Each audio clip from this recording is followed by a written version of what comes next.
how you go? Yo, what up, Shmit? What up, y'all? If you're new, welcome. If you're turning, what up, though? Don't forget to rate, comment, subscribe. Go ahead and check out the freestyle boom in the description below. But here we go. Another react video. 6 craziest extinctions ever.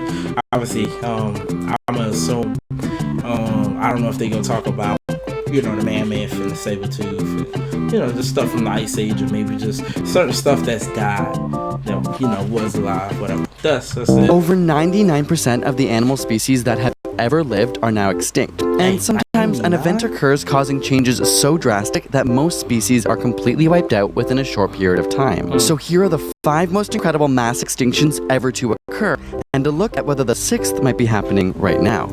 440 million years ago was the Ordovician extinction. At that time, most creatures swam or crawled in shallow seas. As newly created volcanic rock was worn down by water and wind, it reacted with carbon dioxide and absorbed it. As a result, carbon dioxide levels dropped, temperatures fell, and water got locked away as ice. This caused ocean levels to drop and shallow seas to drain, and after several cycles of growing and shrinking glaciers, about 86% of species were lost forever. Then, over millions of years, the oceans slowly repopulated with fish, and the land was colonized by early plants. These plants were then eaten by the first crawling and flying insects.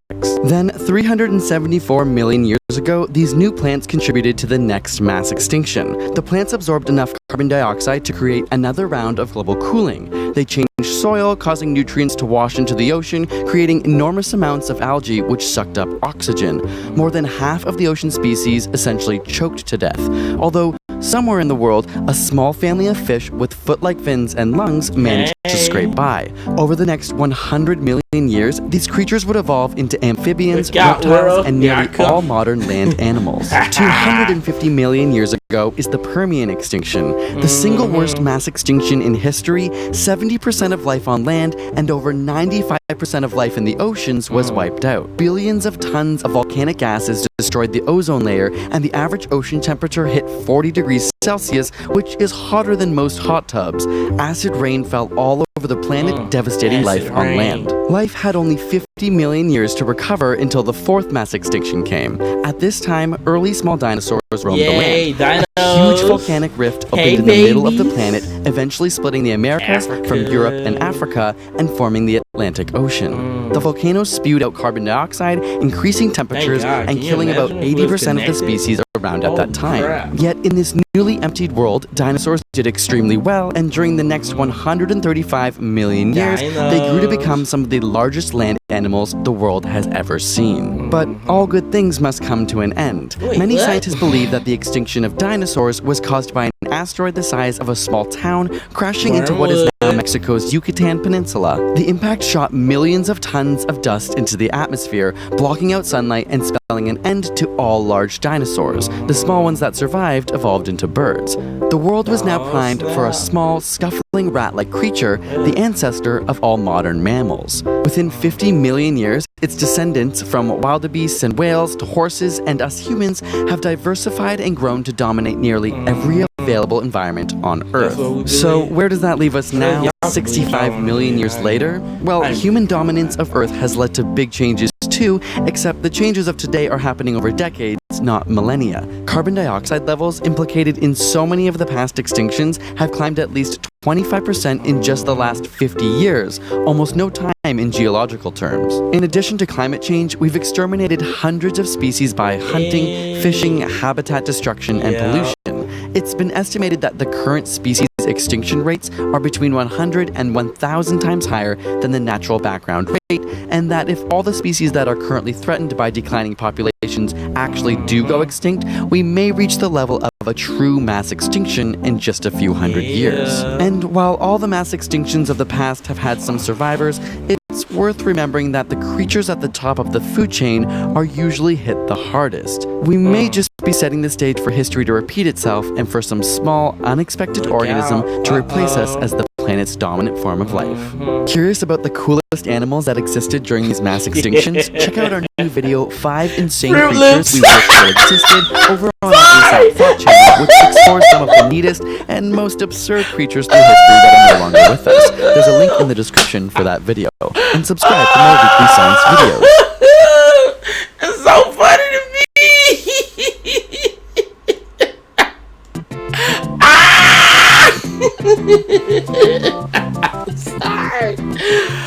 I'm sorry. I actually, I don't know. I kind of want to thumb that down, and only because I'm Christian and whatever. I don't agree. As far as us coming from that.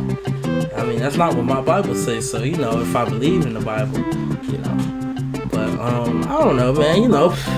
I try not. I don't really talk about it. I don't say I don't talk about it, but I wouldn't argue it because if you want to believe in science and believe we came from whatever we came from, then fine. You believe that. I never forget real quick.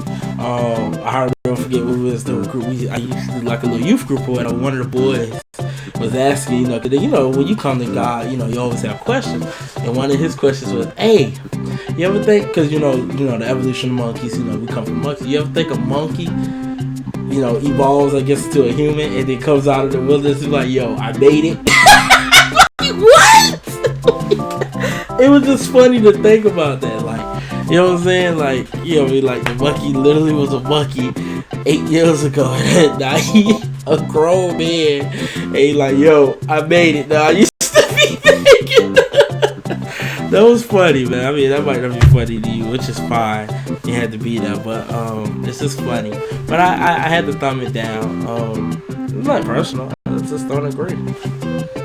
Teach his own, in my opinion, I already know how the world gonna end.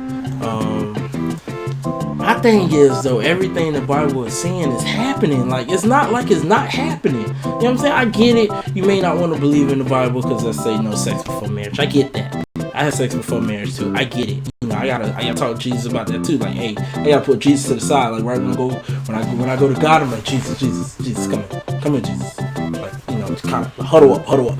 Yo, I know you seen me, getting it in. Yo, but I represented you. I don't know. I gotta talk to Jesus.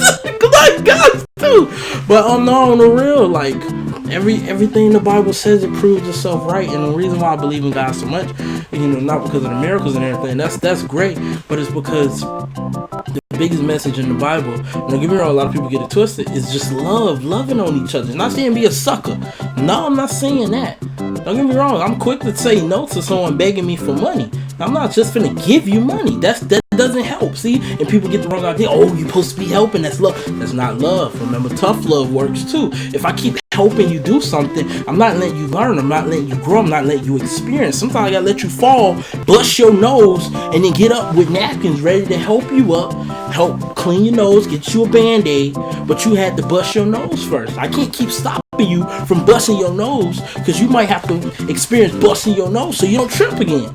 You get what I'm saying? Yeah, hopefully somebody got that. Hopefully somebody got it. But yeah, man, the Bible speaks on love, man, and again, I'm not here to debate that. My apologies if I'm making you feel some type of way, because just like I said, the three things you can't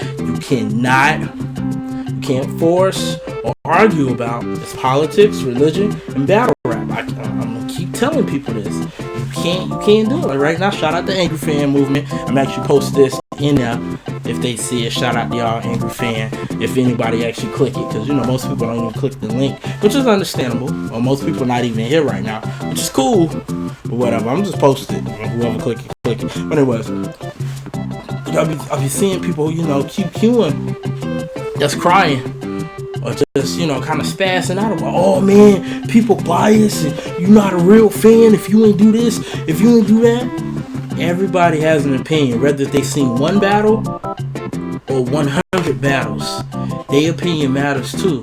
Because if they tell someone who never seen a battle rap, yo, JC beat Chilla Jones, and they're like, yo, I don't know what that is, but let me watch it. Now they looking for JC to beat Chilla Jones. I'm not even gonna speak on who won that. That's just a classic. I'm gonna leave that there. But you get what I'm saying. Everybody's opinions matter. Some people more than others. Like Cap's opinion matters more than, let's say probably my opinion. But it is what it is. But anyways, your boy that's finna go. Go ahead, check out the Freestyle Boom description below. Don't forget to rate, comment, and subscribe. 2 fingers to the side. DustDaRapper.